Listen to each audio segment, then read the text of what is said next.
Amateur de plaisanterie et d'autodérision sur Twitter, Jérôme Kerviel ne pouvait pas se retenir pour Valérie Pécresse.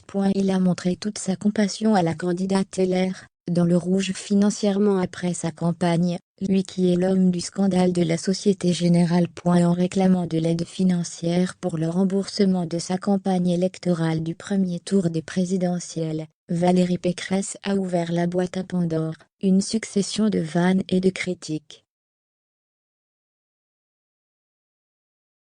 Si la plupart des attaques visent ouvertement l'appel de la candidate, les Républicains qui pourtant fustigent l'assistanat, il en est un qui a montré, avec humour et ironie, une grande compassion. Jérôme Kerviel. Le score de 4,79% ne permet pas à Valérie Pécresse de se faire rembourser ses frais de campagne par l'État puisqu'elle n'a pas réussi à dépasser le seuil des 5%.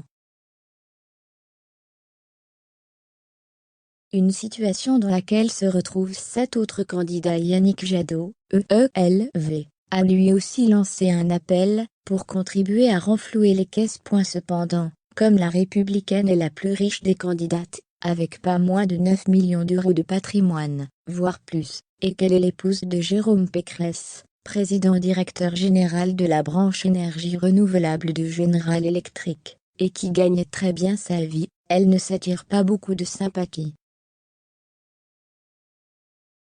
Sauf celle d'un autre Jérôme Kerviel, celui-là, protagoniste célèbre des pertes de la Société Générale découverte en janvier 2008. Il a retweeté un article sur Valérie Pécresse en ajoutant avec humour « Je suis endetté à hauteur de 5 milliards, ça va bien se passer, tu vas voir ». Pour abus de confiance, faux, et usage de faux et introduction frauduleuse de données dans un système informatique, Jérôme Kerviel a été condamné à 3 ans de prison ferme et 2 ans avec sursis, une peine qui a été aménagée en liberté sous bracelet électronique.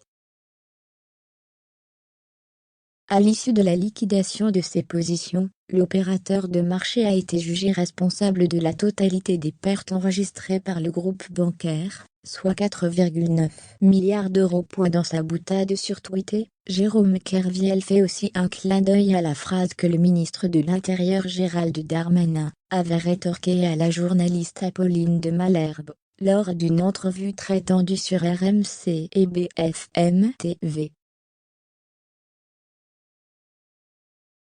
Il avait en effet clamé à son intervieweuse « ça va bien se passer », alors qu'elle l'interrogeait sur une partie de son bilan, en tant que membre du gouvernement. Plus sérieusement, Jérôme Kerviel, très actif sur Twitter, a vogué sur différentes mers en termes de politique. S'il a figuré sur la liste 1 de Pont-l'Abbé en 2001, il a déclaré à GQ Magazine en 2015 qu'il ne vote plus depuis longtemps pour ne pas participer à une mascarade. Un an plus tard, il était parmi les participants du congrès de Debout la France, le parti de Nicolas Dupont-Aignan. Cette année, il a affiché sa sympathie pour Jean Lassalle, Résistons, sur le réseau social. Monsieur Jean Lassalle, je vous adore. De tous les candidats, vous êtes le plus sincère dans la démarche, et juste pour cela merci, avait-il écrit le 26 mars dernier.